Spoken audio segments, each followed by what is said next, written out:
Hello' guys, কি খবৰ তোমালোকৰ? আশা কৰোঁ ভালেই। মই ৰিহান আৰু লৈ আহিছোঁ তোমালোকৰ বাবে এটা নতুন অসমীয়া ৰচনা। এই ৰচনাখন তোমালোকৰ ক্লাছ 12 হোৱা বা তোমালোকে ক্লাছ 10ৰ ষ্টুডেণ্ট হোৱা বা 11ৰে নোহোৱা কিয়, তোমালোকৰ বাবে বহুত ইম্পৰ্টেণ্ট হয়। এই ৰচনাখন প্ৰায়ে পৰীক্ষাত অহা দেখা যায়। চ' এই ৰচনাখন তোমালোকে লিখি ল'বা। ইয়াৰ উপৰিও মই আৰু কিছুমান ৰচনা এই চেনেলটোত আপলোড কৰি থৈছোঁ। তোমালোকে চেনেলটো ভিজিট কৰি বা চেনেলটোৰ আছামিজ এছে নামৰ প্লে'লিষ্টটো চাই পেলাই গোটেইখিনিৰ লাভ উঠাব পাৰা। এই ৰচনাসমূহ মই প্ৰিভিয়াছ ইয়েৰৰ পৰা বাছি অতি কমন যোনবোৰ সেইবোৰ লৈছোঁ। চ' পৰীক্ষাত অহা চান্স বহুত বেছি আছে। আজিৰ ৰচনাৰ টপিকটো হ'ল গোলকীয় উষ্ণতা বৃদ্ধি, কাৰণ আৰু প্ৰতিকাৰ। আৰম্ভণি। পাৰিপাৰ্শ্বিক সমস্যাসমূহৰ ভিতৰত বৰ্তমান যুগত আটাইতকৈ গুৰুতৰ সমস্যাটো হৈছে গোলকীয় উষ্ণতা বৃদ্ধি। বিভিন্ন কাৰণত সমগ্ৰ পৃথিৱীৰ উপৰিভাগত ক্ৰমাগত বৃদ্ধি হোৱা তাপমানকে গোলকীয় উষ্ণতা বৃদ্ধি বোলা হয়। বৰ্ধিত তাপ বা উষ্ণতাই পৃথিৱীৰ স্থলমণ্ডল, জলমণ্ডল, বায়ুমণ্ডল আদি আটাইকেইটা স্তৰলৈ ক্ৰমাগত পৰিৱৰ্তন আনিছে আৰু এই পৰিৱৰ্তন প্ৰধানকৈ প্ৰাণী জগতৰ বাবে ভাবুকি স্বৰূপ হৈ পৰিছে। বৃদ্ধিৰ কাৰণ। সূৰ্যৰ তাপেই হৈছে বায়ুমণ্ডল আৰু স্থলমণ্ডলে লাভ কৰা তাপৰ মূল উৎস।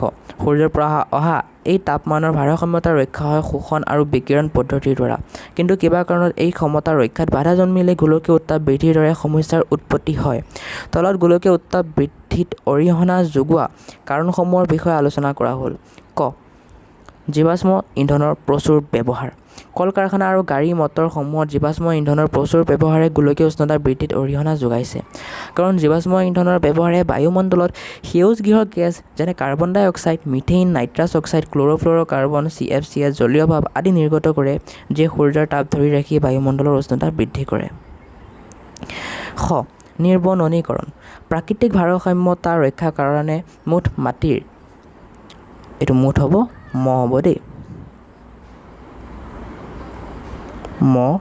তাতে চুগাৰ মুঠ মাটিকালিৰ 33% বনাঞ্চল থকা প্ৰয়োজন। কিন্তু দ্ৰুত হাৰত বৃদ্ধি হোৱা উদ্যোগীকৰণ, নগৰীকৰণ, ৰাস্তা ঘাট নিৰ্মাণ, গৃহ নিৰ্মাণ, কৃষিভূমিৰ চাহিদা পূৰণ আদি বিভিন্ন কাৰণত গছ-গছনি কাটি বনাঞ্চলৰ পৰিমাণ হ্ৰাস কৰি অনা হৈছে। যি গছ-গছনিয়ে বায়ুৰ কাৰ্বন ডাই অক্সাইড গেছ গ্ৰহণ কৰি জীৱকুলৰ বাবে অতি প্ৰয়োজনীয় অক্সিজেন গেছ এৰি দিয়ে আৰু প্ৰাকৃতিক ভাৰসাম্য ৰক্ষা কৰাত বিশেষ অৰিহণা যোগায়, তেনে গছ-গছনি কাটি ধ্বংস কৰাৰ ফলত বায়ুত কাৰ্বন ডাই অক্সাইডৰ পৰিমাণ বৃদ্ধি হৈছে আৰু উষ্ণতা বৃদ্ধিৰ অন্যতম কাৰণ হিচাপে চিহ্নিত হৈছে। আগ্নেয়গিৰি উদ্গীৰণ। বায়ুমণ্ডলৰ উষ্ণতা বৃদ্ধিৰ কাৰক গ্ৰীণ হাউচ গেছৰ বৃদ্ধিৰ এটা প্ৰাকৃতিক উপাদান হৈছে আগ্নেয়গিৰি উদ্গীৰণ। আগ্নেয়গিৰি উদ্গীৰণ সময়ত বহু সৰোবৰৰ পৰা নিৰ্গত হোৱা গলিত পদাৰ্থ, ধোঁৱা আদিত প্ৰচুৰ পৰিমাণে নাইট্ৰাছ অক্সাইড, কাৰ্বন ডাই অক্সাইড আদি গেছ মিহলি হৈ থাকে আৰু সেইবোৰ বায়ুমণ্ডলত মিলি যায়। উপৰোক্ত কাৰণসমূহৰ বাবে বিগত 150 বছৰত কাৰ্বন ডাই অক্সাইডৰ পৰিমাণ 30% বৃদ্ধি হৈছে।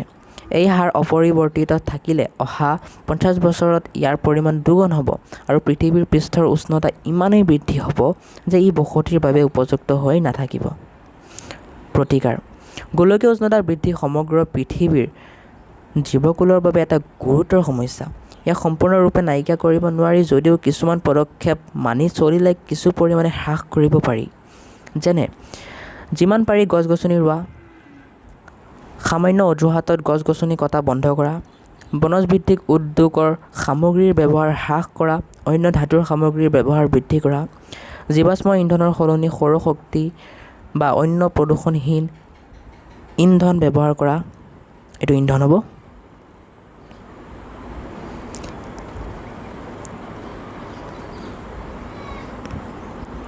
ইন্ধনৰ ব্যৱহাৰ কৰা, প্লাষ্টিক জাতীয় সামগ্ৰী জ্বলাই নিদি পুনৰ ব্যৱহাৰৰ ব্যৱস্থা কৰা, জাবৰ-জোথৰ বা পেলনীয়া বস্তুৰ সঠিক নিষ্কাশনৰ ব্যৱস্থা কৰা আদি।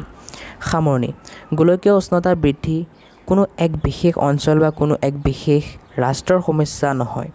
ই সমগ্ৰ বিশ্বৰ সমগ্ৰ মানৱ জাতিৰ সমস্যা।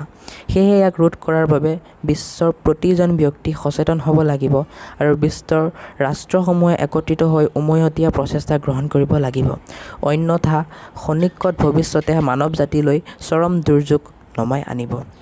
চ' ষ্টুডেণ্ট, আজিৰ ভিডিঅ'টো ইমানখিনি আছিল দুটামান স্পেলিঙৰ মিষ্টেক হৈছিল যদিও মই কাৰেক্ট কৰি দিছোঁ চ' তোমালোকে লিখি ল'বা আৰু পৰীক্ষাত ভাল স্ক'ৰ কৰাগৈ